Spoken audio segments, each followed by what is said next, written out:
Hello guys, welcome to DSK Tech YouTube channel.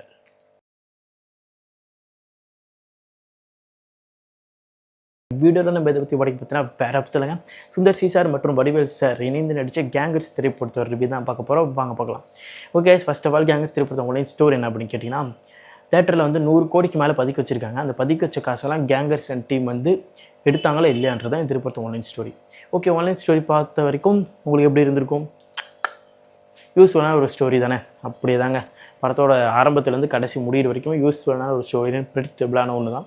எதுவுமே வந்து புதுமையாக வந்து படத்தில் வந்து எதுவுமே இருக்காது. பட் ஆனால் இந்த திரைப்படத்தில் நம்ம எதுக்காக பார்க்க வந்திருக்கோம் அப்படின்றது உங்களுக்கே தெரியும். சுந்தர்சி சார் படம்னா காமெடி வந்து செம்மையாக ப்ளேஸ் பண்ணியிருப்பார். காமெடி ஒரு 20 மினிட்ஸ் கண்டினியூஸாக காமெடி இருக்கும். அந்த ஒரு நம்பிக்கையில் தான் நம்ம வந்து தேட்டருக்கு போகிறோம். அந்த ஒரு நம்பிக்கையை வீண் போகாத அளவுக்கு தான் கேங்கர்ஸ் திரைப்படம் இருக்குதுன்னு நான் சொல்லுவேன். ஏன்னா வந்து 20 மினிட்ஸ் 40 மினிட்ஸ் கண்டினியூஸ் காமெடி வந்து இந்த திரைப்படத்தில் இருக்குது. பட் ஆனால் அதுக்கு நீங்கள் வந்து எவ்வளோ நேரம் வெயிட் பண்ணணும்னா ஒரு 1.5 மணி நேரத்துக்கிட்ட நீங்கள் வெயிட் பண்ணணும். அப்போ தான் நீங்கள் வந்து அந்த ஒரு காமெடியை என்ஜாய் பண்ண முடியும். ஏன்னா படத்தோட ஃபஸ்ட் ஆஃப் முழுக்க வந்து நமக்கு ஒரு சோதனையான ஒரு ஃபஸ்ட் ஆஃப் தான். எந்த இடத்துலையுமே நமக்கு வந்து என்ஜாய் பண்ணி வாவ் வாட் ஃபஸ்ட் ஆஃப் அந்த மாதிரியான ஒரு என்ஜாயபிளான ஒரு ஃபஸ்ட் ஆஃப் வந்து கிடையாது. ஃபஸ்ட் ஆஃபில் எனக்கு வந்து பெருசாக பிடிச்ச விஷயம் வந்து அங்கங்கே வடிவேல் சாரோட ஆன்லைன் காமெடி, அதுக்கப்புறம் இன்டர்வலில் ஒரு ட்விஸ்ட் இருக்கும், அது ஓகேவாக இருந்துச்சு. மற்றபடி ஃபஸ்ட் ஆஃபில் இருக்கக்கூடிய ஒரு விஷயம் கூட நமக்கு வந்து பிடிச்ச மாதிரி எதுவுமே இல்லை. எல்லாமே வந்து ஒரு ஆவரேஜான ஒரு ஃபஸ்ட் ஆஃப் தான். நம்மளை சோதிச்சிட்டாங்கன்னே சொல்லணும். ஃபஸ்ட் ஆஃப் ஆரம்பத்தில் முடிக்கிற வரைக்கும் எப்பா ஃபஸ்ட் ஆஃப் இன்டர்வல் வர வரைக்கும் முடியலடா அந்த மாதிரி தான் இருந்துச்சு. இன்டர்வல் முடிச்சுட்டுலாம் வரும்போது ஐயோ சுந்தர்சி சார் படம் நல்லா இருக்கும்னு வந்துமே இன்னும் எப்படி ஆயிடுச்சுன்ற மாதிரி தான் இருந்துச்சு. பட் இந்த செகண்ட் ஆஃப் ஃப்ளாஷ்பேக் போர்ஷன்ஸ் ஆரம்பத்தில் வரும். அது முடிஞ்சதுக்கப்புறம் எப்போ அந்த மிஷின்குள்ளே ஆரம்பிக்கிறாங்களோ, அந்த மிஷின்குள்ளே போகிறாங்களோ, அதுக்கப்புறம் படம் வந்து பிளாஸ்டடாக வந்து மூவ் ஆகுங்க. அந்த படம் ஆரம்பத்துலேருந்து அந்த ஃப்ளாஷ்பேக் போர்ஷன் வரைக்கும் நீங்கள் பல்ல கடிச்சிட்டு உட்காந்தீங்கன்னா அதுக்கப்புறம் வாட் அ மூவி அந்த மாதிரி தான் நீங்கள் ஃபீல் பண்ணுவீங்க. அந்தளவுக்கு தான் காமெடி வந்து வேறு லெவலில் மிரட்டியிருக்காங்கன்னு சொல்லணும். வடிவேல் சார், வின்டேஜ் வடிவேல் சாரை பார்க்கணும் அப்படின்னா இந்த திரைப்படத்தை நீங்கள் கண்டிப்பாக பார்க்கலாம். நம்ம எல்லாத்துக்குமே தெரியும் சுந்தர்சி சாரோட இணைஞ்சாலே வின்டேஜ் காமெடி நம்ம வடிவேல் சாரை பார்க்கலாம் அப்படின்னு நம்ம நினச்சிட்ருக்கோம்.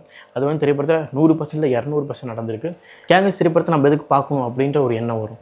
சுந்தர்சி சார் டைரக்ட் பண்ணியிருக்காரு, அதில் வடிவேல் நடிச்சிருக்காரு. அப்போனா வந்து திரைப்படம் வந்து ஒரு காமெடியான ஒரு படமாக இருக்கும். அந்த ஒரு நம்பிக்கையில் தானே நம்ம வந்து போகிறோம். அந்த நம்பிக்கையை வீண் போகாத மாதிரி தான் இந்த படத்தோட செகண்ட் ஹாஃப் இருந்துச்சு. ஃபஸ்ட் ஹாஃப் மாதிரியே செகண்ட் ஹாஃப் இருந்துச்சுன்னா ஹார்டாக போங்கடா டே அந்த மாதிரி தான் இருந்திருக்கும். பட் ஃபஸ்ட் ஹாஃப் வந்து தவிர்த்துருங்க.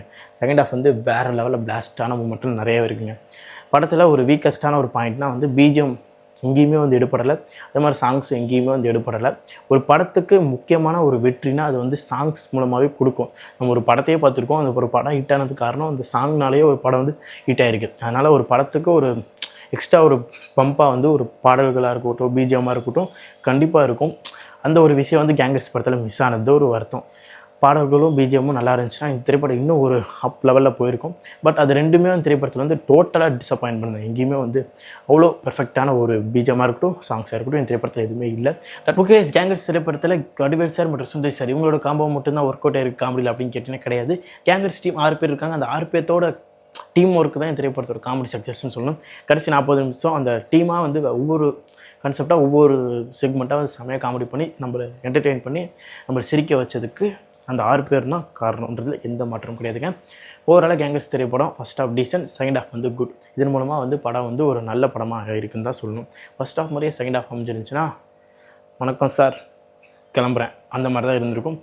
பட் செகண்ட் ஆஃப் வந்து டிப்பிக்கல் சுந்தர்சி சார் படம்னா எப்படி இருக்கும் அந்த மாதிரியான ஒரு ஃபார்முலாவில் ஒரு சாமி பாட்டெலாம் வச்சு அந்த மாதிரி ஒரு மிக்ஸில் வந்து படத்தை வந்து முடிச்சிருந்தார். அந்த காமெடி ஜோன் சூப்பராக ஒர்க் அவுட் ஆகிருக்கு. அது மட்டும் ஒர்க் அவுட் ஆகலாம் இந்த திரைப்படத்துக்கு வந்து ஒரு கும்பிடு போட்டு கிளம்ப வேண்டியதான். பட் அந்த காமெடியில் ஒர்க் அவுட் ஆனதுனால இந்த திரைப்படத்தை சிரித்து தேட்டரில் என்ஜாய் பண்ணி இப்போ வந்து ஃபேமிலி வந்து கொண்டாடக்கூடிய ஒரு படமாக இருக்குன்னா அதுக்கு அந்த செகண்ட் ஹாஃபில் ஒர்க் அவுட் ஆனால் அந்த காமெடின்னு தான் சொல்லணும். ஃபஸ்ட் ஹாஃப் வரையும் செகண்ட் ஹாஃபும் போயிருந்தா திரும்ப சொல்கிற கும்பிடு போட்டிருக்கணும் அந்த மாதிரியான ஒரு படமாக தான் இருந்திருக்கும். But but but but but அது மாதிரி நடக்கலை. செகண்ட் ஹாஃப் வந்து வேறு லெவலில் காமெடி என்டர்டெயின்மெண்ட்டான ஒரு திரைப்படம் தான் கேங்கர்ஸ்.